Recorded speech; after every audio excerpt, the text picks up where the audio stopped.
So what's going on, guys? It's Captain America. Hope you guys are well, and thank you so much for coming onto this channel. So before we begin with the match stats and today's topic around United versus Liverpool's match and how it went, and my prediction and my thoughts, that's going to be later on. But I want to just start off with my camera settings, as I've had a lot of comments from you guys that are interested in what my camera settings are. So I just wanted to quickly showcase it to you guys. If you do want to copy it, feel free.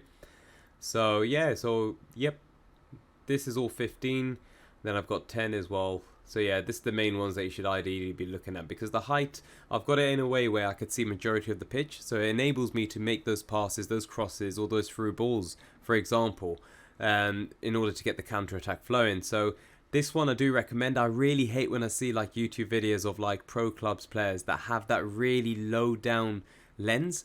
I just don't understand, because for me as a centre-back, I need to make sure I'm aligned with my centre-back pairing. And with this one, it enables me because I've got the wide, view of the pitch. Plus, I majority of the time just look at the map to see how we are lined up as a team at the back. But yeah, guys, do let me know your thoughts and when you do try this out. And yeah, hopefully it works out for you guys. So yeah, guys, so moving swiftly over to what we're going to be discussing today. So we're going to start off with the match stats, then moving over to United versus Liverpool. So with this game, we did win 5-0. It was a great performance from the boys. Well done to them. Especially as, we made the team leave around, I think, the 75th minute the opposition left. So a great little, thing for us to take on board, because a lot of teams have been leaving lately in a lot of the games that we've been playing, because we do score quite a lot of goals like in each match. I think we score at least 3+ goals every single match, and we might concede like 1 or so. But again, a great performance from the boys, and the way that the game went, again, I couldn't really get match stats, so it's a bit hard for me to give you possession or even like the shots that we took and even my rating itself. But from the way that the game went, the first goal was a great little tackle for myself, in which we then counter-attacked X, and then X passed over to Khalil, and then he scored. And then the second goal, it was TP to Jackson, then a great goal taken from him, so well done. And then the third goal from X to TP, great cutting into the box, and again another pass through to TP, so well done X. And then again X passing it over to myself, cutting inside into the box, which is again the play style that we tend to play. Going into the box as much as we can, and then a simple short ball or a short pass over to one of our players. And with me being positioned there, I did score 2 goals in the game, very similar, with X running down the wing. And man of the match has to go towards, X with his assists for the game. So well done, X. And the lineup that we had, we did have a 10 human team. We only had the goalkeeper as an AI. As the right back, we had Sliv. Centre back partnerships were Sergio and Thiago. And then left back was Adams. And then CDM, we had Kurz. And then central midfielder, we had TP as well as Khalil. And then Cam is where I was playing. And then centre forwards were X3 as well as Wool. So again, a very good performance, boys. Please do watch the game. Let me know your thoughts on how the game went in general. It's always good to take on feedback, areas that we could improve. But as mentioned, we are now ranked 14th on this season's. And then globally as well, we're ranked around 30th as well. So a good, position to be in as we look forward to moving over to the FIFA 23 as well as the Pro League scene. And we have defeated many Pro Leagues clubs, like quite a lot, man. Like, it's going to be quite good to see how we progress within the Pro League side of things. And I will be uploading YouTube videos and our highlights and just in general my analysis on that. And yeah, guys, I do hope that you guys enjoy the adventure as well.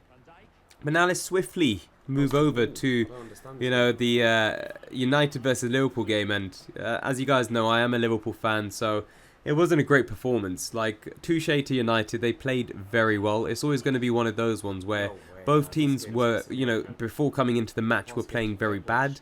Liverpool with only 2 points, Man United without a win.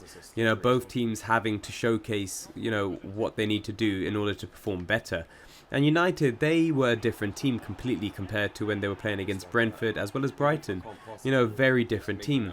They opted to leave Maguire on the bench, which is, I don't know why it took them so long. Now they got Martinez as well as Varane in that centre-back position. And as we did see in the game against Liverpool, both of them played fantastically.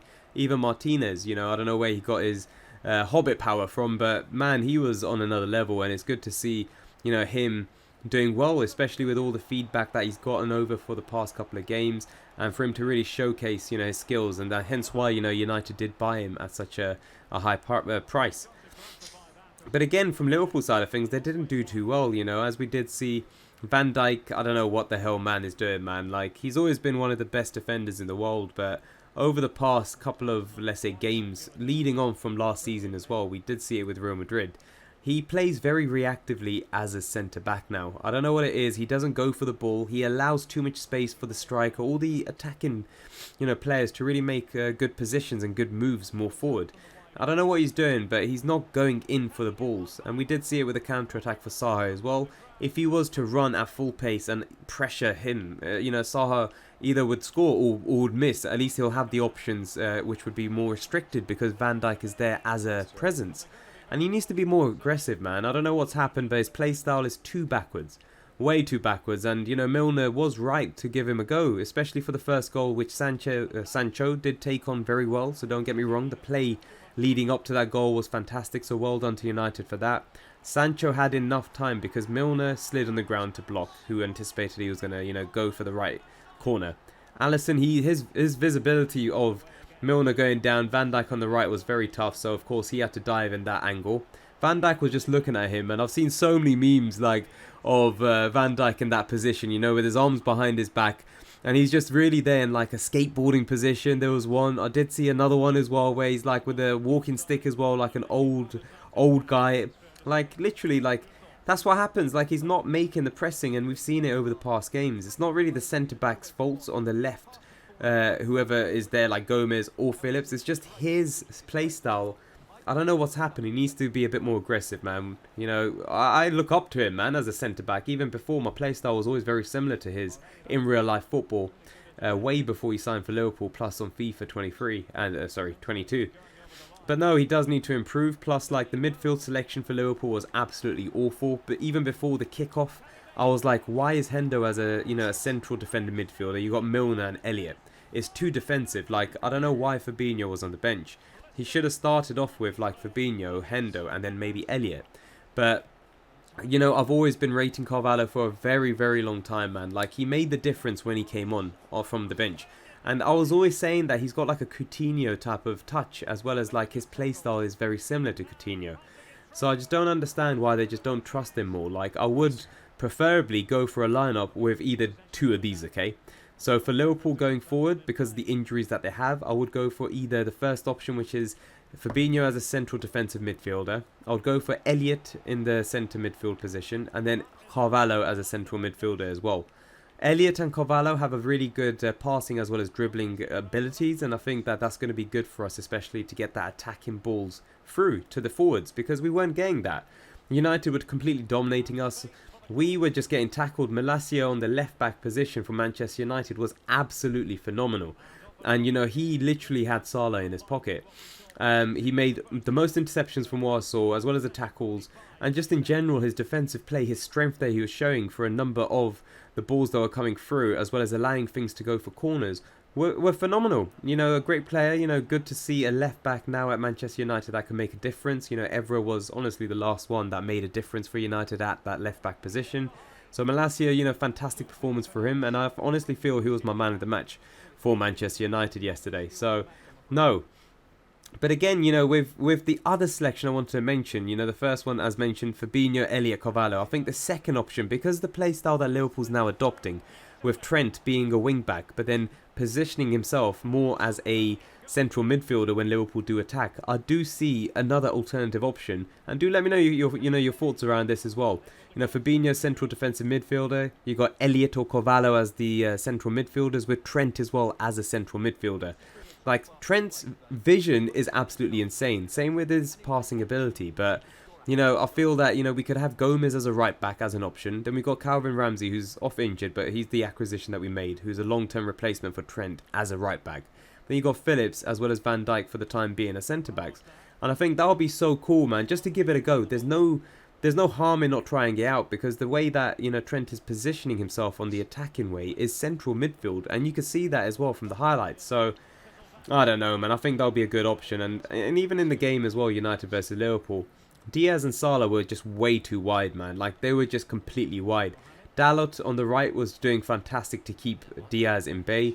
Same with left back, as mentioned with Malacia. And then Varane and Martinez were showing that strength. There was a picture that I saw.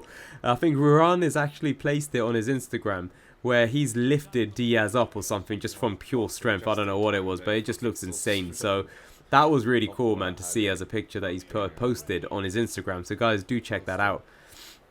But yeah, I just don't know, man. Liverpool do need a little kicking up the ass, man. Like, they haven't been playing well for the past couple of games. Yes, they did play so many matches last season. But, you know, it doesn't really fault the fact that there's so many injuries, but there hasn't been many acquisitions made in that midfielder position. They were looking at, well, who's it, Vieira, as well as Nunes, whoever went to Wolverhampton and Fulham. Like, they were looking at these key players from the Portuguese league, but nothing materialised. And even I was just reading now, it looks as if, you know, they're going to continue with the team that they have. They're not going to make any acquisitions because it's some sort of long-term strategy or something like that I was reading. So I don't know what that is about, man, but they do need some sort of depth, like, in terms of the bench. Like, I don't know if anyone saw the players that we had on the bench, man. United had a more of a strength bench than Liverpool did. It was absolutely ridiculous to see, man. Like, there needs to be some sort of quality, more depth, like in the, you know, there's going to be injuries coming across. Thiago's now very injury prone. You got Ox as well, very injury prone.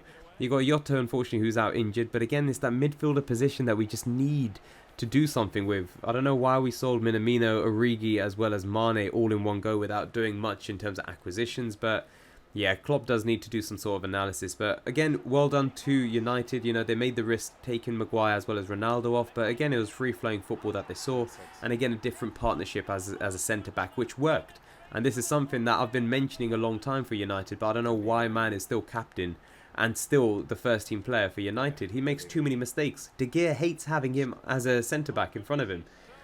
But yeah, guys, do let me know your thoughts on what you thought, you know, the game went, and just your general analysis of what can be improved from both teams as they look at going into the Champions League or even the first and second spot for Liverpool, ideally. But yeah, guys, please feel free to like and subscribe as always. Thank you so much for the love.